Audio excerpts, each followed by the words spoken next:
This is the complete crypto staking guide for this year. In this video, we're going to go over the top staking coins, the rewards that they pay, and also some of the underlying aspects of staking to really help us out with our strategy and decide if we actually want to go into a coin or if it's not going to be a good idea. So all of the timestamps for the different sections are listed down in the description. One of the best resources out there for staking cryptos is stakingrewards.com. It's just going to give us a list of all the top cryptocurrencies that actually pay some staking rewards.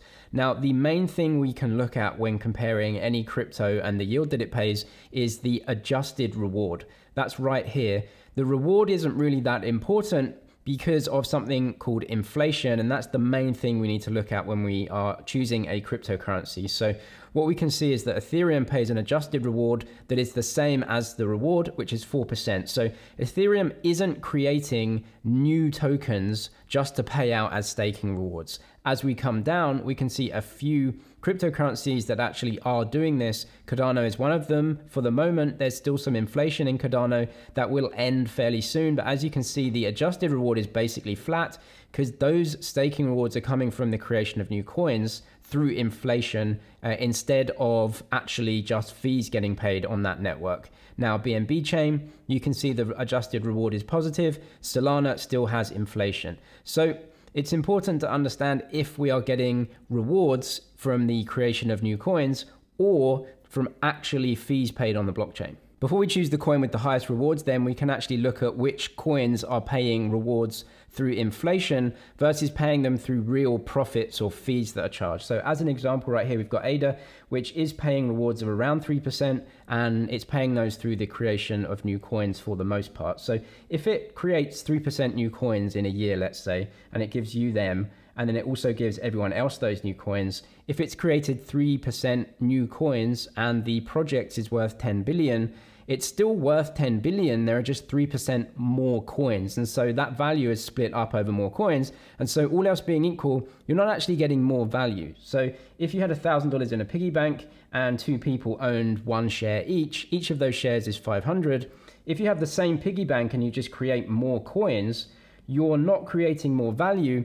You're just making the value of each of those coins less. This is now 250 each instead of 500 each. But you have the same actual value for the project. And so what we can take away from inflation is that if you are a long-term investor, you definitely should be staking because otherwise you're actually losing out this 3%. And so if you're a long-term investor and you're going to hold the coins anyway, then you're actually 3% worse off if you don't stake than the other people, but you're not gaining anything, all else being equal.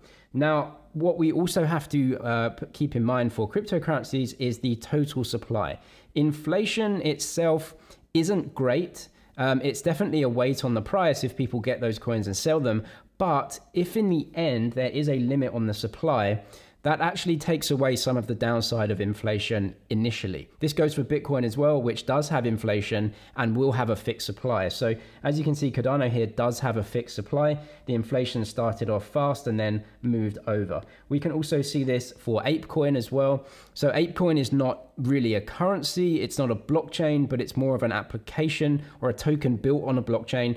And as you can see here, it pays great staking rewards, but the inflation rate is insanely high as well. Now, with a token, let's say a fiat currency that has no cap, a high inflation rate for the rest of time is really bad. A high inflation rate for ApeCoin over the next few years potentially isn't great because you have all of this new token supply coming onto the market, and potentially some of those people are just going to be selling out maybe for other coins or even going back into fiat from these kind of rewards that they're getting, right? And so that's not great over the short term. So even though you're getting this reward, if you're staking this token and it's very high, that's being paid out by the creation of new coins, which isn't great. The main thing though, if you are a long-term investor, is as long as there is a cap eventually on the supply and some way to pass fees back to you as an investor, then that is something we can look out for. Yes, we have to deal with inflation in the short term. However, if there is a cap on supply, that inflation in the short term can be managed. And for the most part, if you are a long-term investor and you are holding the coin, then you definitely want to be staking just so you don't fall behind other people that are actually holding and staking, getting those inflationary rewards. When we are looking for staking coins, then the overall tokenomics are the most important thing, not just the yield that you're getting right now. I have a massive section on this in the crypto course, tokenomics. It goes through step by step, much more simplified, understanding what tokenomics are and how they work over the long term. There's also a section on DeFi right here as well, which goes through staking and using wallets applications to stake as well. So if you're interested in getting a bit more pro, check the crypto course link in the description. How can we find coins that are paying rewards through fees rather than through inflation? Well, we can do a bit of detective work. So if we're choosing coins, we can firstly look how much inflation they have left and if it's a problem for us. So the first thing to do is go to adjusted reward on staking rewards. This is going to tell you if the staking yield that you're getting is real yield or if it's being paid through the creation of new coins. If the adjusted reward is lower than the reward, that is telling you that inflation is there paying some of those yields out. You can see Avalanche is paying quite a lot of rewards through the creation of new coins. That's not necessarily bad. Let's also have a look at the circulation of these coins as well. So what is the circulation of these coins now and how much have they got left? So as we can see here, we can go on something like CoinGecko and we can just go and see. So I'm going to click on, let's say BNB right here, and you can see the circulating supply is this much and the total supply is this much. So what we can see here is that there are no coins from BNB that can be created out of thin air anymore. Essentially, the total supply is in existence. And so any yields that we're getting from staking is real yield from fees on BNB chain. We can go over and check this. You can see that the adjusted reward is actually higher than the reward right here. I think this one's a little bit off, but I can tell you through research that BNB has no inflation, and so any staking rewards you're getting from BNB are going to be real yield.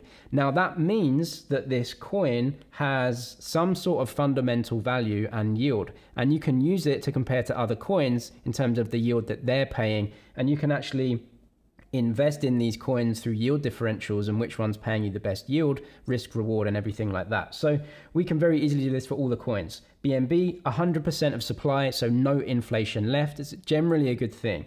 Ethereum also is 100% supply. It's a little bit different for ETH because they use fees to actually burn tokens to either keep the supply flat or reduce it. It may also increase as well, dependent on network usage. And so I've put 100 here, but it could change by 0.5% a year or something like that, either to the downside, which is very good for investors, or to the upside, which isn't as great.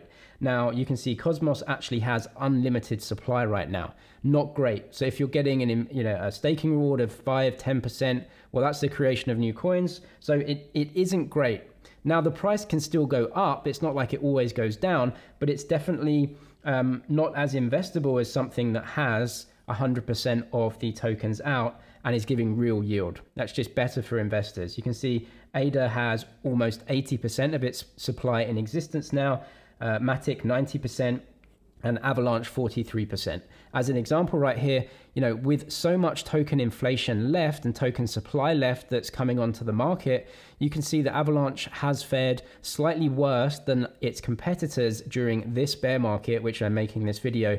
Avalanche here at number 20, it was way higher and it's just come down a lot. Now, there may be other reasons for this, but one of them may be the fact that there's just a lot more supply coming onto the market through staking, which can, exacerbate downward moves and make it harder for the coin to recover because you just have to have more buying pressure to force the price up versus this, which has no token inflation potentially eking out onto the market. So circulation is really important.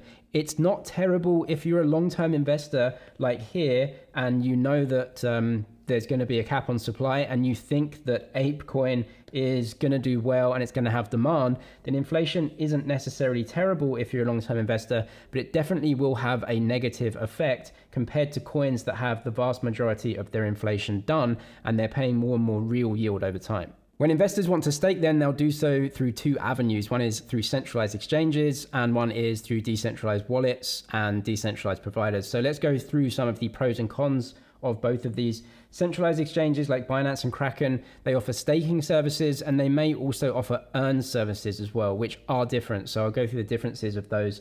Now, for the most part, a reputable exchange, you should have nothing to worry about, but we've seen all of the lending and staking products that have blown up over the last bear market, like Celsius and FTX was just a fraud. And so when you are putting your coins on a centralized exchange, you are giving up custody of them, and that is a risk, of course. So we have to just go in with our eyes open, make sure that we are choosing reputable exchanges. Now, for the most part, Binance and Kraken are right up there as, you know, the most reputable in the world. But let's go through the Binance Earn platform and some of the differences here. I'll leave a link to them in the description. They do give a deposit bonus and a trading bonus if you're new, so check that out via the link down below.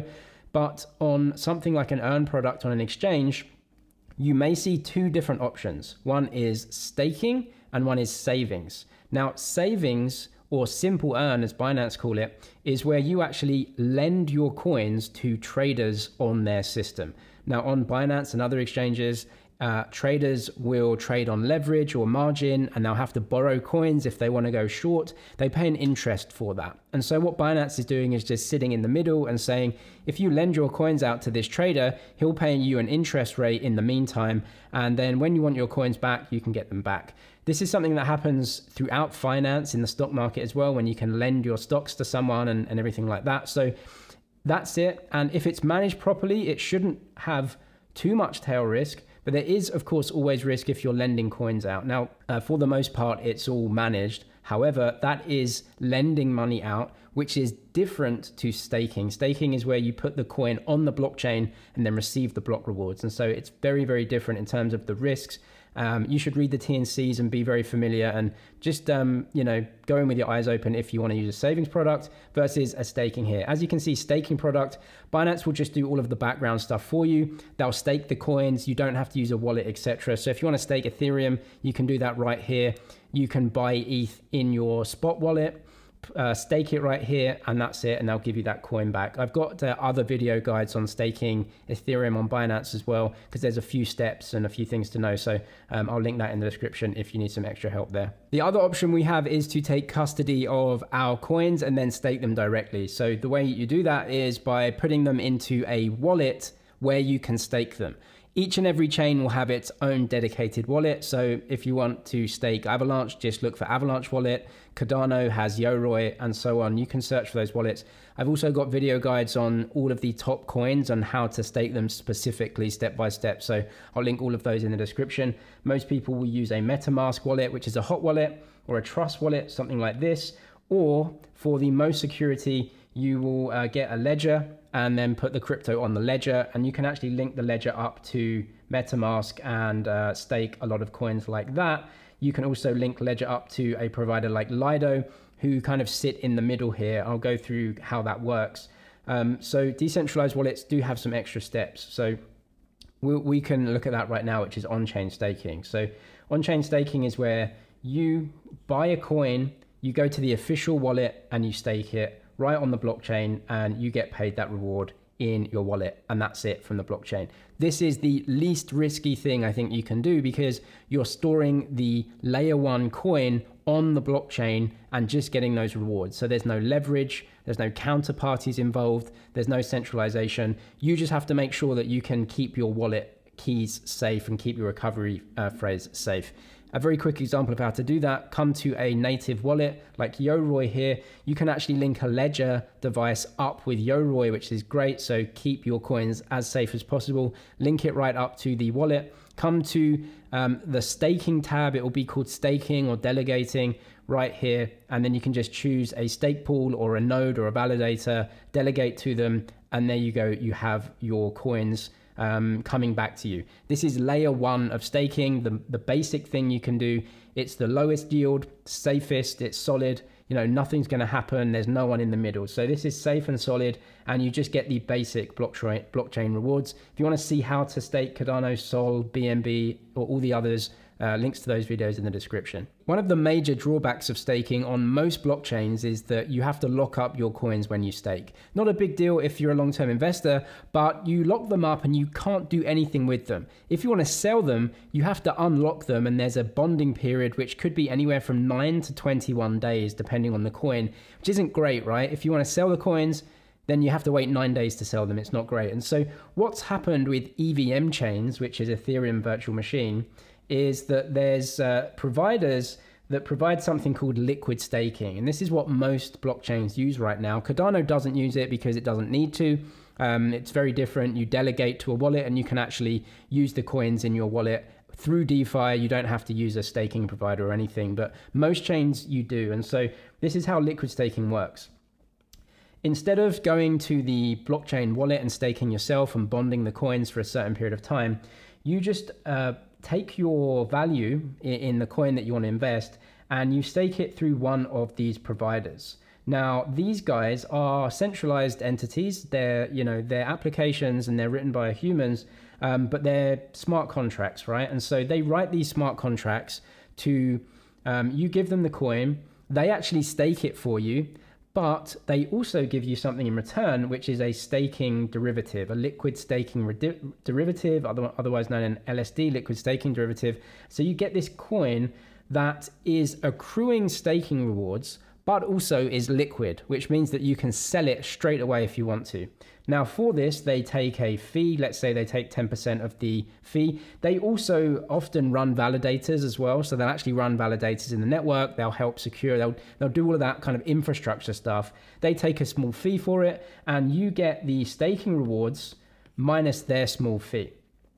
This is very popular now because it gives people options and also lets you use those coins in DeFi to increase yield if you want to.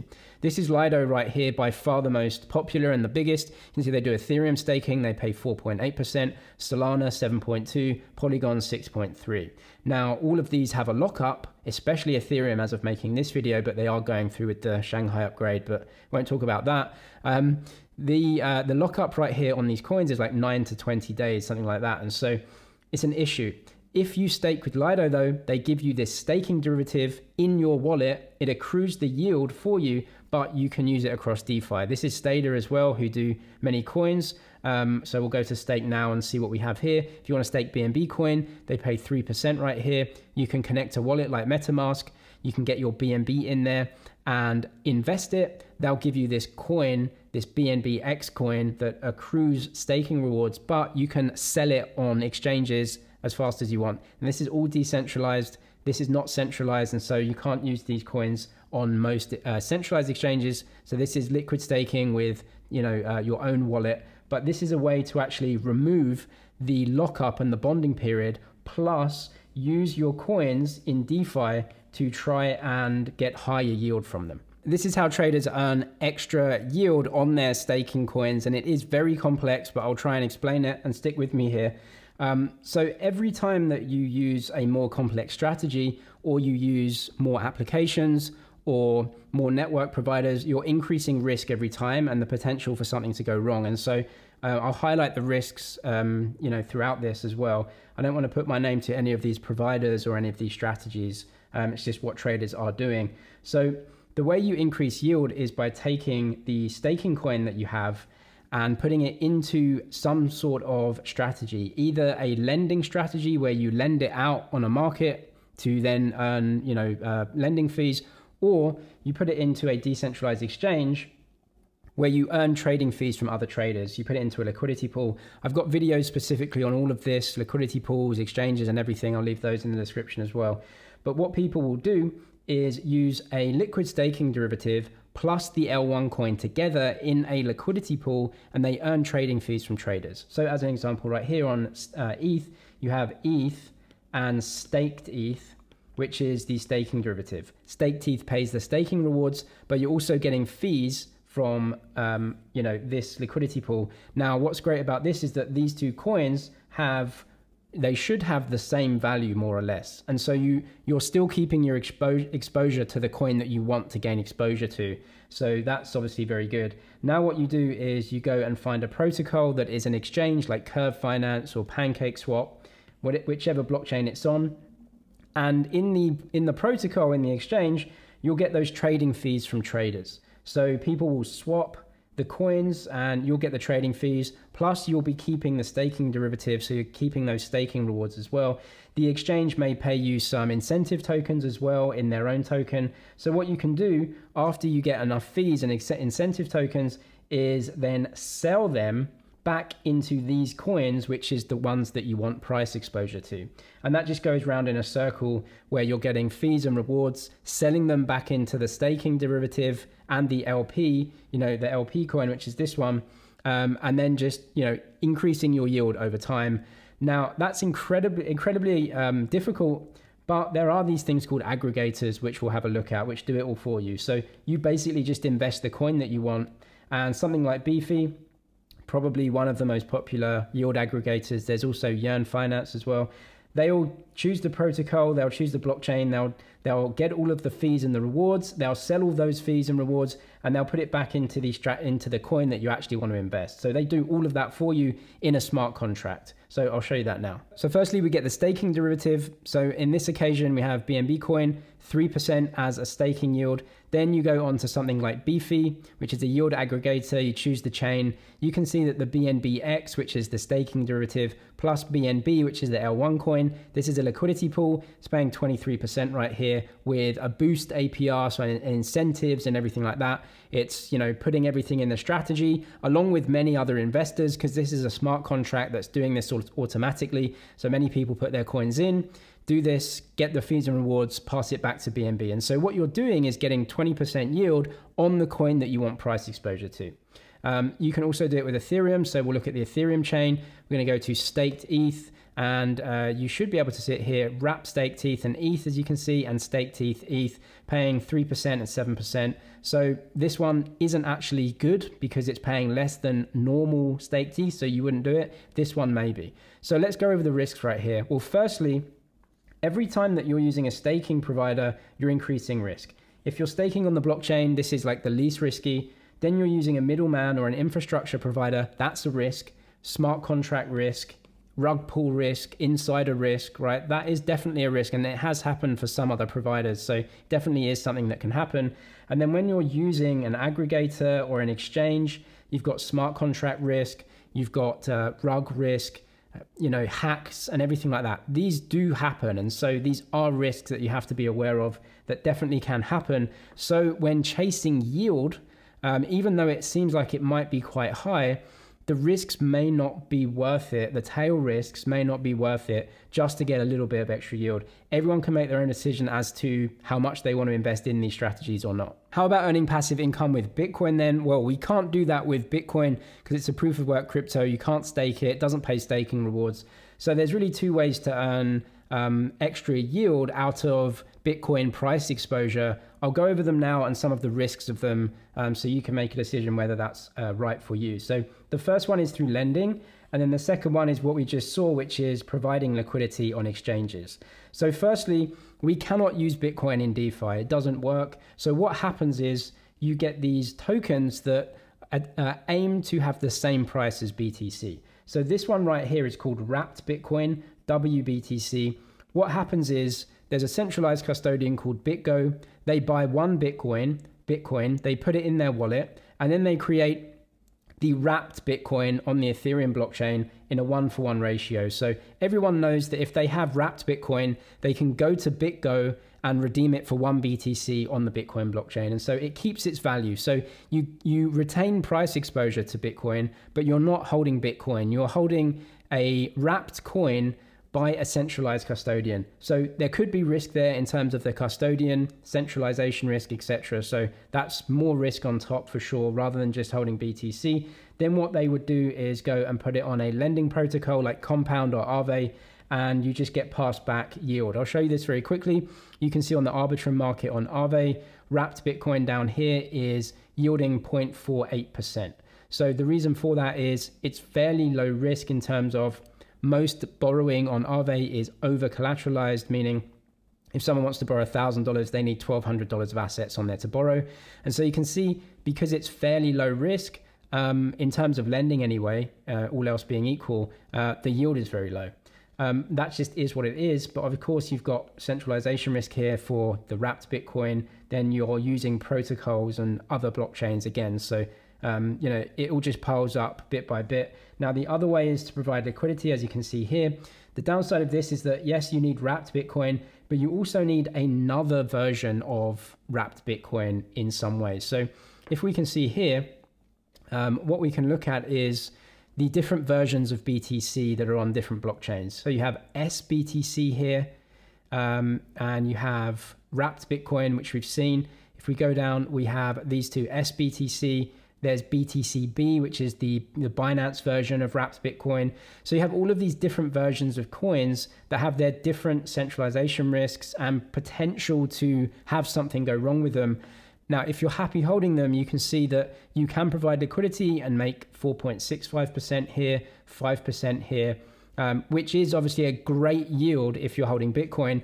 Except you're not really holding Bitcoin. There are specific risks for each type of Bitcoin derivative. And so definitely be sure about those before doing that. And then, of course, you have all these risks of the exchanges and the blockchains as well. So higher yield equals more risk, but it is a way to actually invest in BTC and earn some yield. Some traders do this. If you are getting a massive yield for something, it's probably because it's way risky.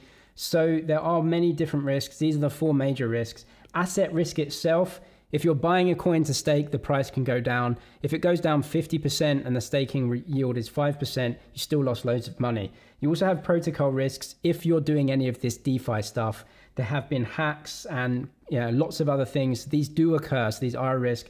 You then have blockchain risks.